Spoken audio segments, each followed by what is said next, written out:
কাকডাকা ভোর থেকে মধ্যরাত পর্যন্ত প্রচারণা চালাচ্ছে বগুড়ার বিভিন্ন আসনের প্রার্থীরা। বিশেষ করে বগুড়া 7টি আসনে 34 জন প্রার্থী রয়েছেন। বগুড়া সদর আসনে বিএনপির চেয়ারম্যান তারেক রহমানের পক্ষে প্রচারণা চালাচ্ছেন জেলা যুব দলের নেতৃবৃন্দ। আমরা রয়েছি বগুড়া শহরের কলোনি এলাকায়, যেখানে ধানের শীষ মার্কায় ভোট চাচ্ছেন জেলা যুব দলের সাধারণ সম্পাদক আবু হাসান। তার সাথে দলের বিভিন্ন নেতৃবৃন্দ রয়েছেন। তারা জানাচ্ছেন যে বিএনপির চেয়ারম্যান তারেক রহমানকে বিজয়ী করতে তারা সর্বাত্মক প্রস্তুতি চালিয়ে যাচ্ছেন। আমরা একটু কথা বলতে চাই আবু হাসানের সাথে। কতটা সাড়া পাচ্ছেন বগুড়ায় নির্বাচনে? আপনারা জানেন বগুড়া বিএনপির ঘাঁটি, বিএনপির দুর্গ। এখানে বগুড়ায় 7টি আসন ইনশাআল্লাহ প্রতিবারই দেশনেত্রী বেগম খালেদা জিয়া যখন বেঁচে ছিলেন, প্রতিবারই এখানকার লোক দেশনেত্রী বেগম খালেদা জিয়াকে বিপুল ভোটে নির্বাচিত করে তাকে প্রধানমন্ত্রী করেছে। ইনশাআল্লাহ আমাদের সন্তান তারেক রহমানকেও বিপুল ভোটে বিজয়ী করে ইনশাআল্লাহ আগামী দিনে প্রধানমন্ত্রী করবে এবং সারা বাংলাদেশে এবং বগুড়ার যে অসমাপ্ত যে কাজগুলো রয়েছে ইনশাআল্লাহ সে কাজ করবে। এবং বগুড়ার মানুষ তারেক রহমানকে বরণ করে নেওয়ার জন্য 29 তারিখে তাকে বরণ করে নেওয়ার জন্য তারেক রহমান সারা বাংলাদেশের মধ্যে সবচেয়ে বৃহৎ আলতাপন্নেসা খেলার মাঠে সমাবেশ হবে। যে সমাবেশ থেকে তারেক রহমান বক্তব্য রাখবেন। আগামীর যে পরিকল্পনা 12 তারিখের নির্বাচনের যে পরিকল্পনা, সেই পরিকল্পনা তিনি পেশ করবেন। আমরা আশা রাখি ধানের শীষের প্রতীকে বিজয়ী করে তারেক রহমানকে আমরা প্রধানমন্ত্রী করে বাংলাদেশ তথা বগুড়ার উন্নয়নের জন্য আমরা তাকে আবারও সুযোগ দেবো ইনশাআল্লাহ।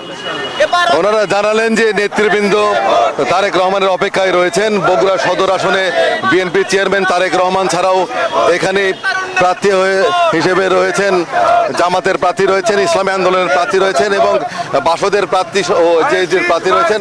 4,54,000 ভোটার রয়েছেন এই আসনে এবং প্রার্থীরা ছুটছেন ভোটারদের দ্বারে দ্বারে। এই ছিল বগুড়াতে সর্বশেষ।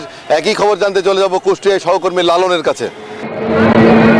ধন্যবাদ বাবু, আপনি বগুড়া থেকে যেমনটি জানাচ্ছিলেন কুষ্টিয়াতেও কিন্তু একই চিত্র। যদিও সকালবেলা আমি বেশ কয়েকদিন ধরে লক্ষ্য করছি প্রতীক বরাদ্দের পরেই কিন্তু এই যারা নির্বাচনে অংশ নিয়েছেন সেসব প্রার্থীরা কিন্তু বা প্রার্থীর কর্মী সমর্থকরা কিন্তু আসলে সাধারণ মানুষের কাছে যাচ্ছেন।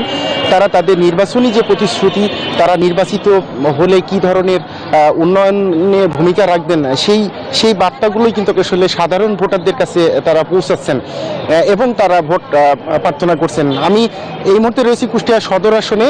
এই আসনটিতে বিএনপি প্রধান দল, তার প্রধান প্রতিদ্বন্দ্বী কিন্তু আসলে জামাতে ইসলাম এবং আলোচিত ইসলামী বক্তা মুফতি আমির হামজা এই জামাতে ইসলামের মনোনীত প্রার্থী। সাথে জেলা বিএনপির সদস্য সচিব জাকির হোসেন সরকার এই আসনে তার সাথে প্রতিদ্বন্দ্বিতা করবেন।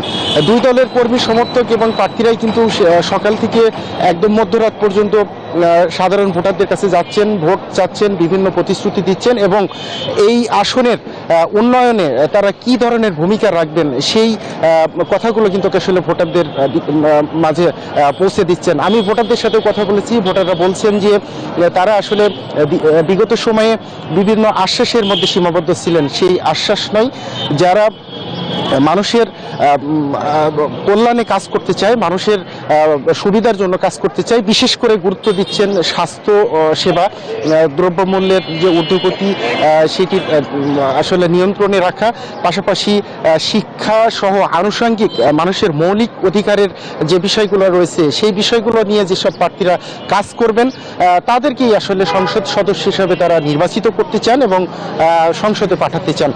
আমি ভোটারদের সাথে কথা বলে আরও যতটুকু জেনেছি যে আসলে তারা বলছেন যে এই আসনটি আসলে অত্যন্ত গুরুত্বপূর্ণ একটি আসন। এই আসনে কৌশলগতভাবেও কিন্তু আসলে এই আসনটি সব দলের কাছে আসলে গুরুত্বপূর্ণ। এই ছিল কুষ্টিয়া থেকে।